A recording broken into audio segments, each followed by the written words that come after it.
The #1 sideline reporter in Major League Baseball, in my opinion, is the great Jon Morosi. He joins us now from Atlanta, part of our showcase broadcast tonight. JP, good to see you. I got to tell you, if there was a team that needed a starting catcher, a former all-star catcher, to return and make their season debut and drive in for some fresh blood and to help the staff, the 1-8 at the time Atlanta Braves, they needed Sean Murphy in the worst way. Right man, right spot for the Braves last night, Greg, and good evening from Atlanta. His first game of the season, and my goodness, did they need what Sean Murphy gave them one night ago. A misplayed ball in the outfield gave them this chance against Phillies ace Zach Wheeler. Again, his very first game, his first start of the season, and I was talking today with Jared Kelnick, and Jared told me everything that Sean Murphy brings to this team, the toughness, the baseball intellect to get the pitchers through the game. It was not a vintage Chris Sale start last night, but Murphy still was able to coax that pitching staff to a win. And Greg, there's no accident that over Murphy's career with the Braves, they are 170 with him in the starting lineup, which is the case again here this evening. I love records when certain players play or when certain players bat in a certain spot in a lineup. When Kyle Schwarber bats in the leadoff spot, we know the Philadelphia Phillies offense has better numbers across the board, but they've been moving them around in the lineup. What do you think, how do you think this ends? Kyle Schwarber is going to be a permanent leadoff guy or cleanup hitter?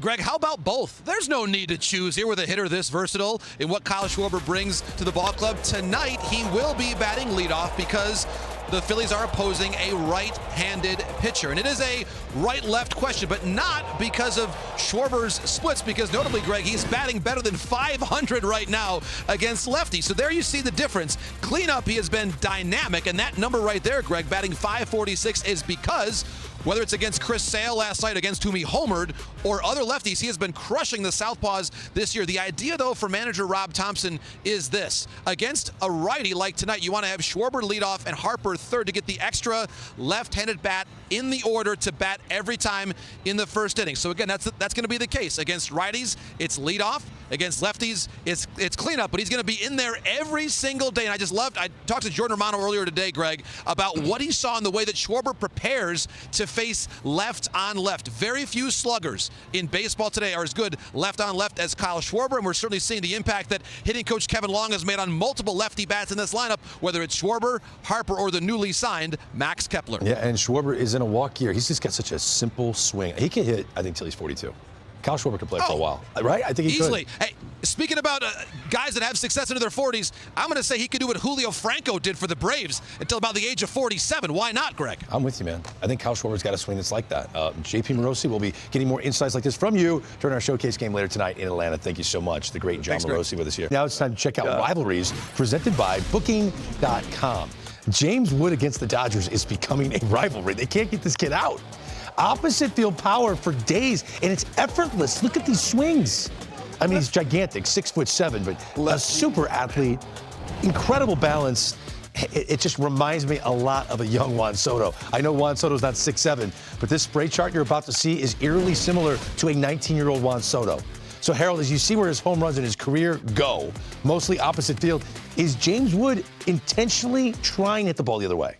I think he's trying to stay up the middle. He's so strong, Greg, he can flip it to left, and if you come in, he can flip it to right. He's just one of these, he's a great hitter. And let's watch this at bat tonight. Here's tonight's AB. Breaking ball away, he's spitting on it. Because he has such great hand-eye coordination and his ability to hit the ball anywhere he wants to, that's why this batting average of 268 is going to continue to climb. And remember, he started off in the ice-cold weather. He hasn't got a chance to get into the warm weather yet. And when that happens, then he's really going to take off. But the patience. You're facing lefties, righties. He's got a left-hander right now. And all he's doing is read the ball. He sees it so early. I love that. Right here, he's so early and relaxing because he's recognizing and picking up the ball so quick. I'm going to show you what I mean. All right, right here. Pitcher's getting ready to go back. He's up. He sees the ball. He's laying off it. It's slipping away. He knows what he wants. Now it's a 3-1 count, all right? 3-1 count. What's he looking for? He wants something out over. The guy's 6'7". So he wants a ball out here somewhere that he can drive. Here it is. Not what I want. Got me a little changeup, but it was out where he wanted it. Nice pitch. Come on, James. Let's go, baby. I'm pulling for you because I'm talking so good about it. Then he swings at a changeup and looks like that. Golly. Come on, James. All right. I don't think they want anything to do with him. 3-1 changeup, another non-challenged pitch. Look, he's getting respect already. I mean, this kid is special. Why is he so special? Let me take you to the tape. Now, Greg touched on it. Is he the next Juan Soto? I don't know. Remember, it all started with Bryce Harper. I mean, first they had Harper, and Bryce did his thing in Washington, and then Soto came along. This is the next great young left-handed hitter. He's 6'7", folks. All right?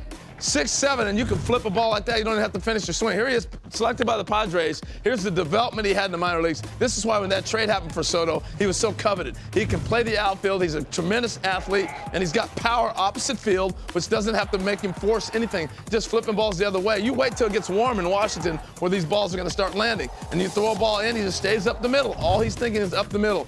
But I want you to look at him run. All right, here's what's going to blow you away. Greg, especially you. You're right there. You're 6'5", 6'6". Look at this. Watch him steal this bag. All right, most guys are 10 steps or so in a dive. One, he's got a huge lead.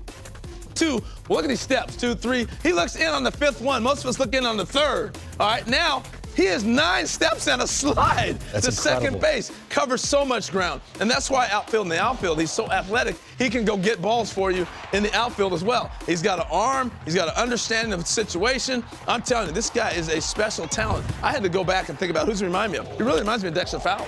When you're around Dexter and you watch him move and you watch him play, Dexter's 6'5", and then you got Dave Winfield at 6'6". This is really the high ceiling of where James Wood's going to go, because we're talking about a Winfield-type talent when you start looking at James Wood. I mean, am I ashamed to say Hall of Famer? No. This kid's ceiling is way up there. We're looking at the next great talent in our sport.